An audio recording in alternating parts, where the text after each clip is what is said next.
ತಲೆ ಮೇಲೆ ನೀರು ಹಾಕೊಂಡ್ರೆ ಮಡಿ ಅಲ್ಲ. ಎಷ್ಟು ಸೂಕ್ಷ್ಮ ತತ್ವ ಇದೆ ನೋಡಿ. ತಲೆಯ ಮೇಲೆ ನೀರು ಅಂದ್ರೆ ಏನು ಗೊತ್ತೋ? ತಲೆಯ ಮೇಲೆ ನೀ ಇರು ಅಂತ ಪದಚ್ಛೇದ ಮಾಡಿಕೊಳ್ಳಿ. ದೇವರೇ, ನನ್ನ ತಲೆ ಮೇಲೆ ಯಾರ್ಯಾರೋ ಇರೋದು ಬೇಡ, ನೀನೇ ಇರು. ತಲೆ ಮೇಲೆ ನೀ ಇರು, ತಲೆ ಮೇಲೆ ನೀರು. ಈ ಅನುಸಂಧಾನದಿಂದ ನಮ್ಮ ಬಗೆ ಅದು ಮಡಿ ಆಗುತ್ತೆ ಎನ್ನುವ ಅನುಸಂಧಾನ ಇಲ್ಲಿದೆ. ಇಂಥ ಒಂದು ಸುಂದರವಾದ ಅನೇಕ ಸಂಗತಿಗಳನ್ನ ಶಬ್ದದಿಂದ ಯಾವುದು ಮೈಲಿಗೆ ಆಗುತ್ತೆ? ವಸ್ತುವಿನ ತಲೆ ಮೇಲೆ ನೀರು ಹಾಕೊಂಡ್ರೆ ಮಡಿ ಅಲ್ಲ. ಎಷ್ಟು ಸೂಕ್ಷ್ಮ ತತ್ವ ಇದೆ ನೋಡಿ. ತಲೆಯ ಮೇಲೆ ನೀರು ಅಂದ್ರೆ ಏನು ಗೊತ್ತೋ? ತಲೆಯ ಮೇಲೆ ನೀ ಇರು ಅಂತ ಪದಚ್ಛೇದ ಮಾಡಿಕೊಳ್ಳಿ. ದೇವರೇ, ನನ್ನ ತಲೆ ಮೇಲೆ ಯಾರ್ಯಾರೋ ಇರೋದು ಬೇಡ, ನೀನೇ ಇರು. ತಲೆ ಮೇಲೆ ನೀ ಇರು, ತಲೆ ಮೇಲೆ ನೀರು.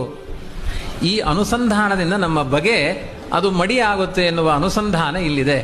ಇಂಥ ಒಂದು ಸುಂದರವಾದ ಅನೇಕ ಸಂಗತಿಗಳನ್ನ ಶಬ್ದದಿಂದ ಯಾವುದು ಮೈಲಿಗೆ ಆಗುತ್ತೆ? ವಸ್ತುವಿನ